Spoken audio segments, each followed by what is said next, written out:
কেবলমাত্র গাধার মতো পরিশ্রম করে ধনী হওয়া যায় না।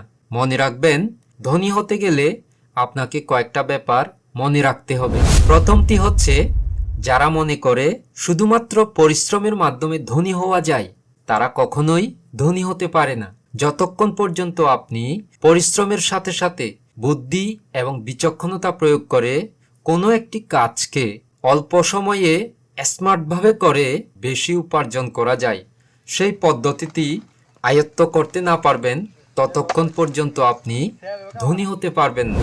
দ্বিতীয়টি হচ্ছে, যারা অর্থ কিভাবে উপার্জন করতে হয় তা নিয়ে কথা বলে না, ভাবে না, বরং হাতে থাকা অর্থগুলো কিভাবে খরচ করবে সেই চিন্তায় সারাক্ষণ মগ্ন থাকে, আর সময় সুযোগ পেলেই সেই টাকাগুলো আমোদ ফুর্তিতে নষ্ট করে। এই ধরনের মানুষগুলো নিজেরাও ধনী হতে পারে না, তাদের সাথে যারা মিশে তাদেরকেও ধনী হতে দেয় না। তৃতীয়টি হচ্ছে, ধনী লোকেরা টাকা খাটিয়ে টাকা বৃদ্ধি করে। তারা কখন, কোথায়, কিভাবে ইনভেস্ট করে টাকা বৃদ্ধি হয় সেই চিন্তা করে, সেই রাস্তা খোঁজে, সেই জ্ঞান অর্জনে সচেষ্ট থাকে এবং সেই অনুযায়ী ইনভেস্ট করে